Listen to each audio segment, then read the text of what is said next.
Hello दोस्तों, नमस्कार। आप सभी लोगों का एक बार फिर से स्वागत है मेरे यूट्यूब चैनल इन्वेस्ट विद अमन में।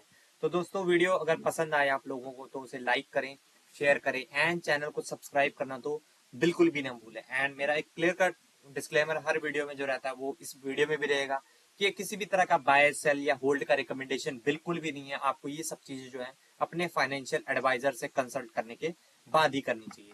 तो इस वीडियो में हम एक स्टॉक के बारे में बात करने जा रहे हैं और आपको जैसे कि पता ही है Q3 के रिजल्ट का सिलसिला जो है वो जारी है। एंड उसी से रिलेटेड एक और दिग्गज कंपनी, दिग्गज तो नहीं कह सकते, हाल फिलहाल में लिस्ट हुई कंपनी है। एंड सबसे बड़ी बात, ये टाटा ग्रुप की कंपनी है। तो काफी लोग इस स्टॉक को शायद लेने की सोच भी रहे थे या शायद ऊपर हायर लेवल पे ले रखा होगा। तो देखिए, टाटा ग्रुप में एक चीज तो है कि लॉन्ग टर्म में टाटा ग्रुप की ज्यादातर कंपनियां जो है आपको पैसा बना के देती हैं अगर आप उसको अच्छे से टाइम देते हैं। लेकिन हाँ, एक्सेप्शंस हर जगह होते हैं। कई टाटा ग्रुप के स्टॉक्स ऐसे भी है जिन्होंने आज तक पैसा बना के नहीं दिया। लेकिन मोस्ट ऑफ द कंपनीज अगर आप देखें, अगर आपने लॉन्ग टर्म तक होल्ड किया तो आपको पैसा हमेशा बना के उन्होंने दिया है। तो टाटा ग्रुप की एक कंपनी जो हाल फिलहाल में लिस्ट होगी हुई थी एंड बहुत सारे लोग समझ भी गए होंगे। एंड जिस कंपनी का मैं बात कर रहा हूँ उसका नाम है टाटा टेक्नोलॉजीज लिमिटेड। आज के दिन इतनी ब्रूटल गिरावट में भी एक स्टॉक एटलीस्ट ग्रीन में तो बंद हुआ, बहुत बड़ी बात। लेकिन मैक्सिमम देखें तो जब से लिस्ट हुआ है, जब से डाउन ही जा रहा है। देखिए, लिस्ट होने के बाद डाउन जाने का एक बहुत बड़ा कारण भी है। अगर किसी ने अगर आईपीओ में अप्लाई किया होगा तो शायद उसको ये चीज पता होगी कि इसका आईपीओ जो है वो मात्र 500 रुपए का था। एंड वो लिस्ट देखिए कहाँ जाके हुआ, सीधा 1220 रुपए पे। यानी कि कंपनी का जो आईपीओ सीधा 500 पे आया, जिसको भी अलॉट हुआ उसका सीधा लिस्टिंग जो है 1200 पे है। तो वो ऑलरेडी वहां पे पैसा डबल कर चुका था अपने इन्वेस्टर्स का। तो वहां से एकदम से और ऊपर 1200 से सीधा 2000 होना बहुत ही ज्यादा मुश्किल, क्या नामुमकिन के बराबर था। तो वो ऑलरेडी डबल से भी ज्यादा लिस्टिंग गेन वहां पे लोगों को मिले। 500 रुपए का लॉट का साइज था, 500 या 550 ऐसा ही कुछ था, मुझे ठीक से याद नहीं है। और उसके बाद सीधा वो लिस्ट 1100 1200 पे हो रहा है, तो ऑलरेडी आपका पैसा डबल है। तो जो नए इन्वेस्टर्स आएंगे वो 1200 पे लेंगे, तो ऑब्वियस सी बात है उनको हायर वैल्यूएशन पे ही स्टॉक मिला होगा, जिसकी वजह से करेक्शन यहाँ पे देखने को मिला है। लेकिन हाँ, ये टाटा ग्रुप की कंपनी है। एंड दूसरी बात, सबसे बड़ी बात, एक अच्छे सेक्टर से भी बिलोंग करती है, वो है एक आईटी सेक्टर। तो आईटी सेक्टर आपको पता ही है कि ये कभी खत्म ना होने वाला सेक्टर है। एंड जैसे जैसे नई नई टेक्नोलॉजी आती रहेगी ये सेक्टर हमेशा चलता ही रहेगा, चलता ही रहेगा। ये कभी पूरी तरह से खत्म हो ही नहीं सकती है इंडस्ट्री। आने वाले एटलीस्ट मैं 20 साल 25 साल तो कह सकता हूँ कि आईटी सेक्टर कहीं भी नहीं जाने वाला, बल्कि नई नई टेक्नोलॉजी आती ही रहेगी। तो चलिए, इस कंपनी के नंबर्स भी आए हैं। और अगर आप लोग फंसे हुए हैं एंड अगर नया इन्वेस्ट करने का भी सोच रहे हैं तो आपको कंपनी के नंबर यहाँ पे जरूर एक बार देख लेने चाहिए। तो आप देख ही सकते हैं, यहाँ पे मैंने बॉम्बे स्टॉक एक्सचेंज की वेबसाइट खोल के रखी हुई है। एंड लगभग लगभग 4:45 बजे के आसपास इसके नंबर आए हैं। तो चलिए, इस नंबर्स को एक बार पढ़ लेते हैं किस प्रकार के नंबर्स रहे। तो हम स्क्रॉल डाउन कर लेते हैं। सबसे पहले अगर देखें तो ये स्टैंड अलोन नंबर है, हमें देख लें कंसोलिडेटेड। तो ये रहे कंसोलिडेटेड नंबर्स यहाँ पे। तो इनको मैं जूम इन कर लेता हूँ थोड़ा सा। एंड सबसे पहले सीक्वेंस देख लेते हैं, दिसंबर 2024, सितंबर 2024, दिसंबर 2023। तो ये ईयर ऑन ईयर नंबर है एंड ये क्वार्टरली नंबर्स। तो इनकम की बात करें इस बार के 1345, 3 महीने पहले थी 1312 एंड एक साल पहले थी 1320। तो आप क्लियर कट देख सकते हैं इनकम में ठीक ठाक जंप है, क्वार्टरली भी एंड ईयरली भी। खर्चों की बात करें 1119, 1095, 1085। तो यहाँ पे खर्चे भी बड़े हैं, ठीक है। और आपको एक चीज और बता दूं, अगर यहाँ पे इन्होंने Q3 में काफी अप्रेजल्स वगैरह भी करे हैं, हायरिंग वगैरह भी करी है।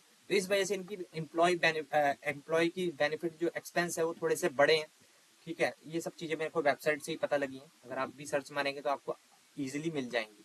उसके बाद प्योर प्रॉफिट की बात करें तो वो है कंपनी का इस बार 225, 3 महीने पहले था 217 एंड एक साल पहले था 235। उसके बाद कंपनी को टैक्सेस वगैरह पे करने पड़ेंगे एंड टैक्सेस वगैरह पे करने के बाद कंपनी के हाथ में जो प्रॉफिट आया, जो कि आपको टीवी न्यूज चैनल वगैरह पे देखने को मिलेगा, वो है इस बार का 168। 3 महीने पहले था 157 एंड एक साल पहले था 170। तो आप क्लियर कट देख सकते हैं ईयरली डाउन है, क्वार्टरली थोड़ा सा अप है यहाँ पे। उसके बाद बात कर लेते हैं ईपीएस की। ईपीएस का है इस बार का है 4.16, 3 महीने पहले था 3.88, एक साल पहले था 4.20। ठीक है। उसके बाद जंप कर लेते हैं सेगमेंट वाइज रेवेन्यू में। तो ये 2 सेगमेंट में काम करती है। सर्विस सेगमेंट की बात करें तो इस बार का रेवेन्यू है 1012, 3 महीने पहले था 1005, 1 साल पहले था 1001। तो आप क्लियर कर सकते हैं इन लाइन ही है, कोई बहुत ज्यादा जंप नहीं देखने को मिल रही है।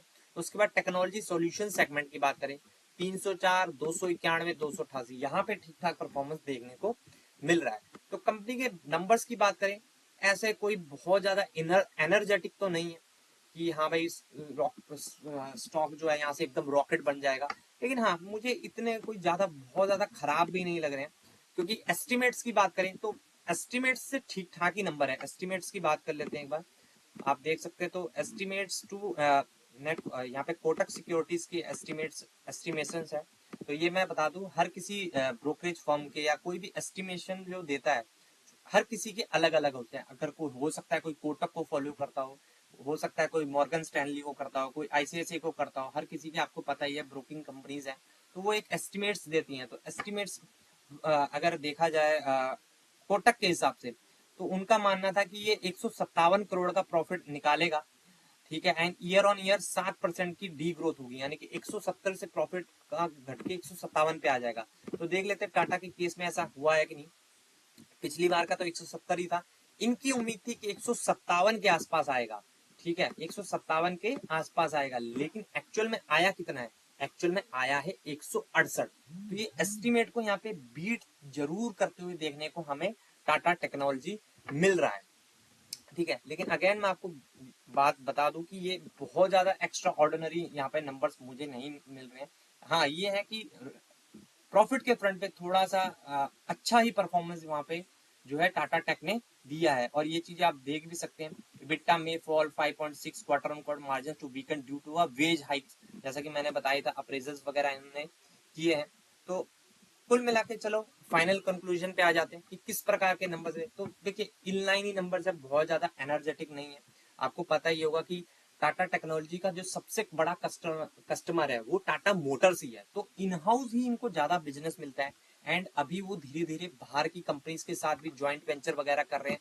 आपको मैं यहाँ पे अगर दिखा दूं तो शायद आपको दिख जाएगा, ये देखिए इन्होंने BMW के साथ हाल में ही करार किया था, ठीक है। और बाकी आप देख सकते हैं ज्यादातर इनका जो पैसा है टाटा के साथ ही है। इन्होंने कोई वैसे इनकी कंपनी नहीं है, ज्यादातर रेवेन्यू जो है इनका टाटा उनकी टाटा के JLR के थ्रू ही इनको ज्यादा पैसा देखने को मिलता है। अभी अभी इन्होंने बाहर थोड़ा सा कदम रखा है, एंड BMW के साथ भी इन्होंने एक ज्वाइंट वेंचर किया था। तो धीरे धीरे ये चीजें प्रॉफिट में कन्वर्ट होंगी, एकदम से इन चीजों में प्रॉफिट जो है कंपनी नहीं कमा सकती।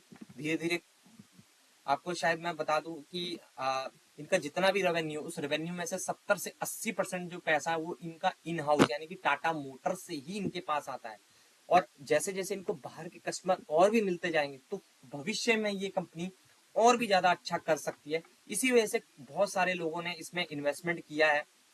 एंड देखिए जो बड़े बड़े शेयर होल्डर्स वगैरह होते हैं ना, वो बहुत ही ज्यादा लॉन्ग टर्म के लिए इन्वेस्ट करते हैं। वो हमारे लिए 2, 4, 6 या 1 साल का व्यू नहीं होता है। जब वो इन्वेस्ट करते हैं तो कम से कम 2, 4, 5, 6, 10 सालों के लिए वो इन्वेस्टमेंट करके चलते हैं। तो उस हिसाब से देखा जाए एस्टिमेट्स को यहाँ पे प्रॉफिट के फ्रंट पे तो यहाँ पे टाटा टेक जरूर बीट करते हुए देखने को हमें मिल रहा है। उसके बाद यहाँ पे भी देख लेते हैं अगर अपडेट हुआ। देखिए अपडेट नहीं हुआ है यहाँ पे भी।